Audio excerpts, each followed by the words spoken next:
Welcome everyone. Thanks a lot for staying with us. You're watching a very special edition of Election Plain Speak. I'm joining you from the state of Telangana and the city of Hyderabad. Now this battle for the state of Telangana is a very interesting one to watch out for. This is one of those states from where the BJP is hoping to make substantial gains in their target for 400 par. The Congress has been on an upswing, winning the recent state elections. And this election would also give us an idea of just what the future of the BRS could be. Particularly, let's talk about some of the constituencies that we're going to be looking at. Of course, Hyderabad is the big one. Today, though, we're bringing you a special report from the neighboring Secunderabad, from where prominent candidates are standing for all parties. It's an interesting three-way fight, including Union Minister G. Kishan Reddy. Now, Secunderabad is one of those seats that the BJP is eyeing to retain, along with the other three that they won in 2019. But they are hoping that they can add at least 4 more, if not more than that. Let's see what the mood is like in Secunderabad.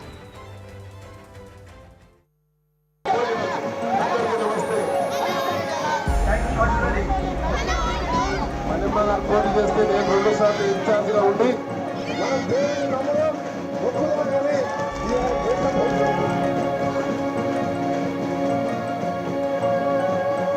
నన్ను మల్లికార్జున మాట్లాడి నన్ను కాంగ్రెస్ అభ్యర్థిగా సికింద్రాబాద్ పార్లమెంట్లో నిలబెట్టినప్పుడు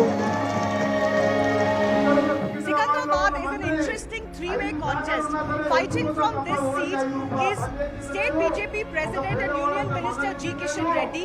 You've got 4-time MLA and former State Minister fighting for the BRS, Padma Rao Gaur, and behind me is Danam Nagendran, who's fighting from the Congress ticket after having won the recent assembly elections in Telangana on a BRS ticket. He won from Kheratabad, which comes under this larger Secunderabad constituency, but is now jumped ship to fight from Secunderabad on a Congress ticket. He's getting a lot of support with the big wigs of the Congress party that is now in power, coming out to campaign for him in these constituencies. I'm currently in Nampalli, but he faces the charge of having switched parties too often. Will he be able to upset the apple cart of G. Kishan Reddy? Remains to be seen.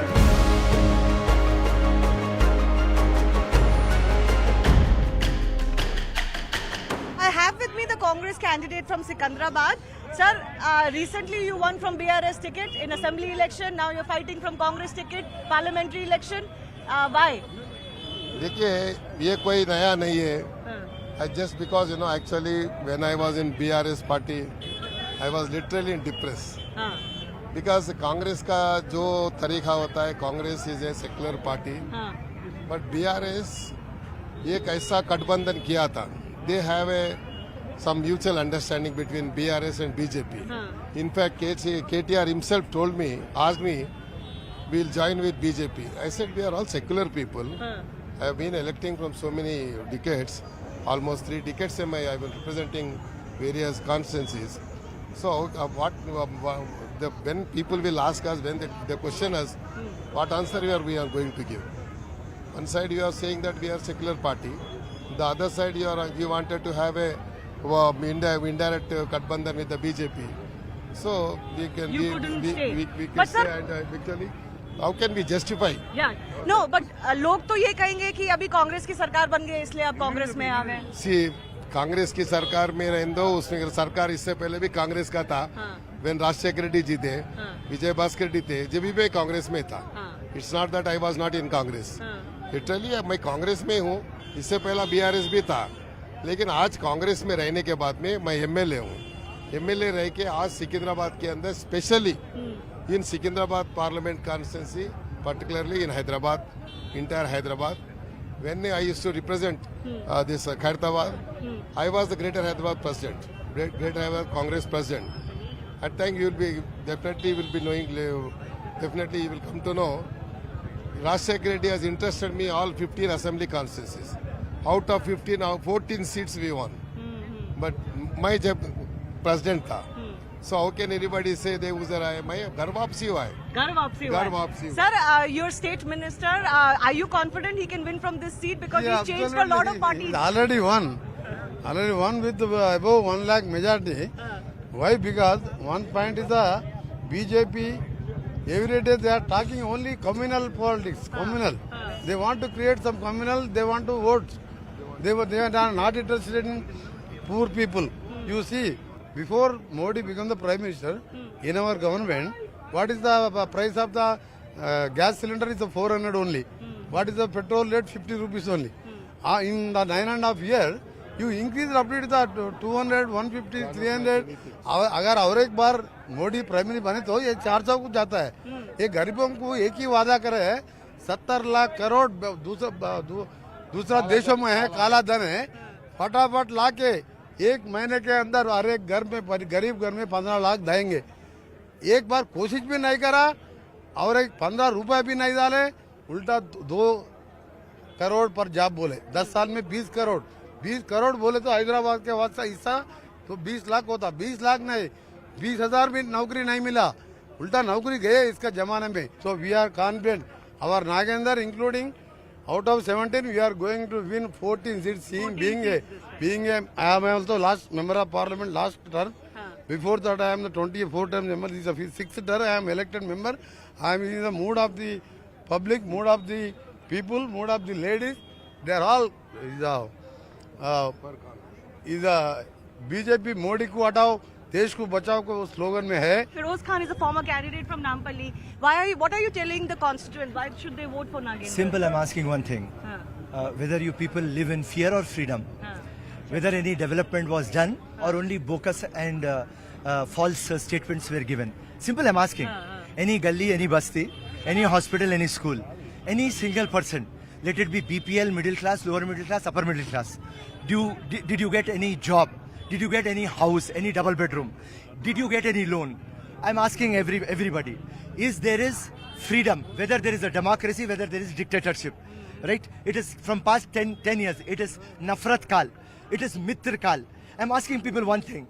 Whether you want prosperity for all or development of friends. Here in Modi and KCR, only development of friends, not prosperity. Nobody has developed. If you go background 2004 to 2014 10 years of government of UPA and compared to 14 and 24 let us have a debate. Acha, tell me one thing. Muslim reservation is a big issue right now. So is that a big factor? Actually, I will answer for this. When Rajshekar Reddy was there, we were all ministers. So ये मुस्लिम reservation के लिए बहुत बड़ा चर्चा चला है. उसके अंदर 20 हमारा एजेंडा था कि 6% देने का, लेकिन बिकॉज ऑफ कोर्ट इंटरफेरेंस वो से हम 4% किया था. आज मोदी जी बोल रहे हैं मुस्लिम रिजर्वेशन निकाल देंगे और राहुल जी क्या बोल रहे हैं? राहुल जी ये बात कह रहे हैं कि हिंदुस्तान के अंदर ये संख्या के आधार पर उनका क्या वो जो है एक सेंसस होना चाहिए, वो एक एक्सरे के रूप में निकाल कर संख्या के आधार पर जो है उनको जो है हक जो मिलना है वो मिलना चाहिए. लेकिन मोदी जी आज क्या बोलते हैं, आरएसएस का चीफ जो मोहन भागवत आके उनको क्या था हमारा जो हम तो उनको तो क्वेश्चन डाले मोदी जी को, अमित शाह को, लेकिन आरएसएस का लोग इंटरफेयर होके वो लोग आंसर दे रहे. यानी अभी कांग्रेस पे इल्जाम है कि आप बाकियों का लेके मुसलमानों अभी बदल गया. इसीलिए इससे पहला वो लोग ट्रेंड सेट करते थे, हम आंसर देते थे. अब राहुल जी ट्रेंड सेट कर रहे हैं, अभी जी अमित शाह और जो है हमारे मोदी जी आंसर दे रहे. अब माहौल बदल गया है. कल का स्टेटमेंट देख लीजिए आप अमित शाह जी का, वो कह रहे कि हमारा आज ऑलरेडी 100 सीट हमको आ गया, अभी 250 सीट, अभी 400 का पार किधर गया फिर. यानी वो लोगों के फेस में डर पैदा हो गया. वो जो रौनक था मोदी जी का रौनक चले जाए कि ऐसा बैठ के मोदी जी सोच रहे, तो हमको समझ में आने वाला.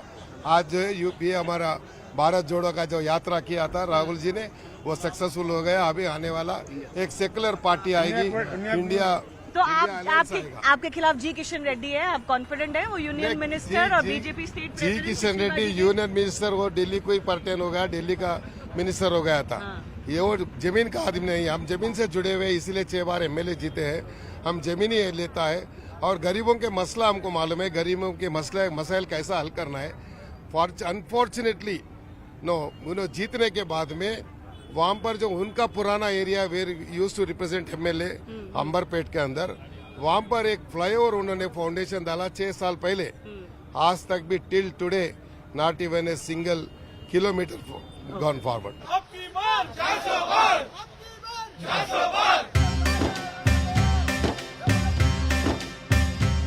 Meanwhile, the state BJP president and Union Minister G. Kishan Reddy is also confident of him retaining his seat, but he has the added charge of having to boost the BJP overall in the state of Telangana, which is admittedly BJP's biggest hope for an increase in seats from the south. Who better to talk to about the BJP's 400 par push, and particularly in a state like Telangana where they're looking at it as a catchment area, than the state president in Telangana. Mr. Kishan Reddy is joining us exclusively. Sir, बहुत बहुत धन्यवाद हमसे बात करने के लिए. आप state president हैं, बहुत बड़ा भार है आपके ऊपर 400 पार का. तो कितना टारगेट आपने बनाया है? 10+ सीट की कुछ बात कर रही है बीजेपी. हमारा 17 सीट्स है तेलंगाना में. हम इस समय डबल डिजिट्स पे आएंगे. हमारा अच्छे वातावरण है. आदरणीय प्रधानमंत्री जी का तेलंगाना जनता भी चाहते हैं. तेलंगाना भविष्य के लिए, देश के भविष्य के लिए, देश के विकास के लिए, देश की जनता उनका भविष्य के लिए, उनका बच्चों के भविष्य के लिए प्रधानमंत्री नरेंद्र मोदी बनना चाहिए. ऐसा तेलंगाना जनता भी पूरा हर गांव में यही स्थिति है. कोई भी गांव में जाइए, कोई भी घर में पूछिए, majority people they want to Narendra Modi should become prime minister again.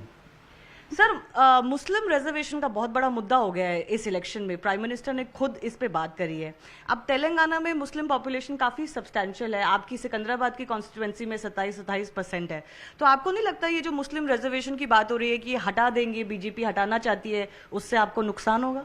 नहीं, नुकसान क्यों होता है?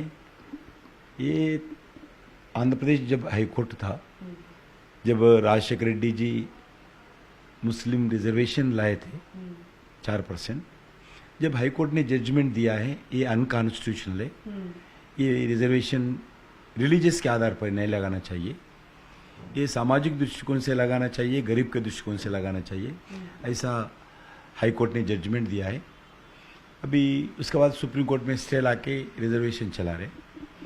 मैं बताना चाहता हूँ, जो इकोनॉमिकल बैकवर्ड क्लासेस का जो 10% रिजर्वेशन है, हम उसमें मुस्लिम को लगाया भारतीय जनता पार्टी. पूरे मुस्लिम में जितने भी गरीब है सब लोगों को हम रिजर्वेशन दे रहे हैं. हम we are not against any religion, मगर सुप्रीम कोर्ट के आधार पर हो, लीगल के आधार पर हो, कॉन्स्टिट्यूशन के आधार पर रिलीजियस के नाम पर रिजर्वेशन नहीं देना चाहिए. ये इतने हम बोलने का है. हम गरीब लोगों के लिए, मुस्लिम है जो गरीब है उनको रिजर्वेशन देने के लिए तैयार है. हम इम्प्लीमेंट भी कर रहे हैं EBC reservation. Bharatiya Janata party सरकार पहली बार 10% रिजर्वेशन दिया है. उसमें मुस्लिम है, हिंदू भी है, सिख भी है, ईसाई भी है. तो आपको नहीं लगता कि मुसलमान डरते हैं बीजेपी अगर आ गई तो उनमें और भी भय है? अब हमें ऑलरेडी सत्ता में है ना. अटल जी के समय पे हम 6 साल सत्ता किया है.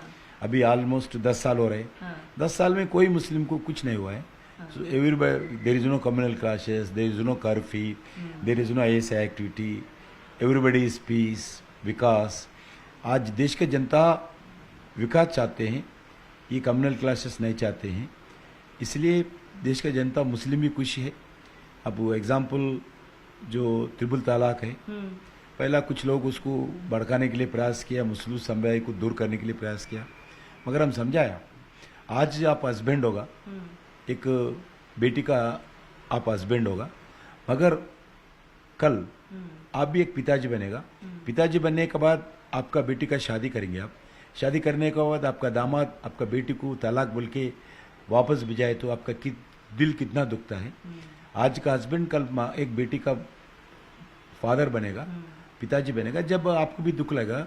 अभी लोग समझते हैं मुस्लिम समुदाय में भारतीय जनता पार्टी समर्थक बहुत हो गए अभी. जी सर, हमने ये भी नोटिस किया कि राम मंदिर बड़ा मुद्दा है तेलंगाना में. बहुत प्रसादम भी यहाँ पे बंटवाया गया था बहुत सारी कॉन्स्टिट्यूंसीज में, और यहाँ पे बाहर के स्टेट्स के, तेलंगाना के आसपास के स्टेट के भी बहुत लोग हैं. तो आपको लगता है राम मंदिर एक फैक्टर है यहाँ पे? राम मंदिर का प्राण प्रतिष्ठान हुआ अभी, राम मंदिर का फैक्टर होगा, मगर हम सिर्फ राम मंदिर के ऊपर डिपेंड नहीं.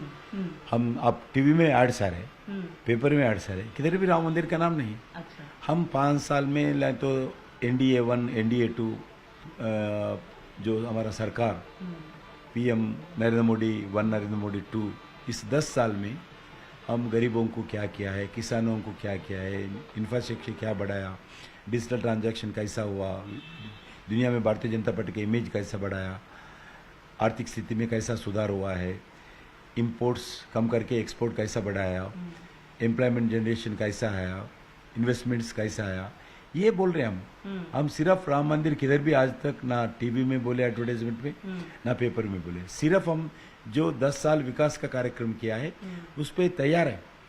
यूपीए सरकार 10 साल में मनमोहन सिंह के नेतृत्व में कौन सा सेक्टर में क्या काम किया है, हम इस 10 साल में काम किया है। हम कांग्रेस पार्टी हो कोई भी हो, हम चर्चा करने के तैयार है। हर फैल पर, हर सेक्टर पर, हर डिपार्टमेंट पर अचीवमेंट्स का, मोदी जी का अचीवमेंट के बारे में हम चर्चा को तैयार है। हाँ, आपने रेवंत रेड्डी को लेटर भी लिखा था। उन्होंने बोला था तेलुगु में कि ये गाडिया गुड्डू दिया है मोदी सरकार ने, विच मीन्स कि डोंकी का एग दिया है, कुछ नहीं दिया है तेलंगाना को मोदी जी ने। तो आपने उसका रिस्पॉन्ड भी किया था लेटर में। बिल्कुल गलत है वो रेवंत रेड्डी जी का। रेवंत रेड्डी पहला तो वो एग नहीं पैदा करता, क्या गाड़ीदा वो एग नहीं करते, मगर रेवंत रेड्डी करवा रहे एग उनको। उससे दूसरा विषय है, वो कोई भी मीटिंग जाओ एक ऐसा सिर के ऊपर उठा के लेके जा रहे गाड़ीदा गुड्डू। आजकल हाथ का सिंबल नहीं है कांग्रेस का, गाड़ीदा गुड्डू हो गए, डांकी का एग हो गए। कांग्रेस का सिंबल डांकी का एग हो गए। मैं बताना चाहता हूं, मैं लेटर भी लिखा हूं, अगर आप खाली बात करना, झूठ बोलना, भागना और कीचड़ फेंकना ये गलत है। अगर दम है, मैं पूरा डिटेल के साथ रेवंत रेड्डी हो, राहुल गांधी हो, तेलंगाना को नरेंद्र मोदी सरकार क्या किया है इस 10 साल में, एक एक पैसे के बारे में बातचीत करने के लिए मोर देन 9 लाख करोड़ हम तेलंगाना में खर्च किया है। इसका मैं चर्चा के लिए तैयार हूं। मैं पावर पॉइंट प्रेजेंटेशन भी प्रेस के सामने 3.5 आवर्स किया हूं। पूरा जर्नलिस्ट एसोसिएशन के पदाधिकारियों को, पूरा प्रमुख राजनीतिक विश्लेषकों को बुलाकर मैं पावर पॉइंट प्रेजेंटेशन दिया हूं 3.5 आवर्स। सभी लोग बैठ के सुने हैं। कोई सरकार की तरफ से कोई बयान नहीं आया था जब टीआरएस सरकार था इलेक्शन से पहले। अभी मैं फिर देने को तैयार हूँ। रेवंत रेड्डी तैयार है तो मैं बात करने के लिए तैयार हूँ, डिटेल उनको देने के तैयार हूँ। सर, कांग्रेस लेकिन थोड़ा राइज हो रहा है कांग्रेस पार्टी का फिर से तेलंगाना में। अभी स्टेट इलेक्शन में हमने देखा, और एआईएमआईएम भी उनको टैसिटली सपोर्ट कर रही है। हैदराबाद के बाहर बाकी सारी सीट में एआईएमआईएम ने ऐलान किया है कि बीजेपी को हराना है, तो अभी कांग्रेस स्ट्रांग लग रही है। तो आप इसको कैसे देखते हैं, क्योंकि एक पूरा वोट बैंक आपके खिलाफ हो गया है? ऐसा ना एएम का साथ है ना कांग्रेस के साथ है जनता। मुस्लिम समुदाय पहले एएम को सपोर्ट करते थे। अभी रिसेंट असेंबली चुनाव में पूरे 100% मुस्लिम रहते हैं। सिर्फ 500 वोट से जीता वो उनका एमएलए। पूरा उनको समर्थन नहीं है। पूरा मुस्लिम एक मुस्लिम होल समाज आज एमआईएम का साथ नहीं, क्योंकि एमआईएम से फेडअप हो गए मुस्लिम लोग।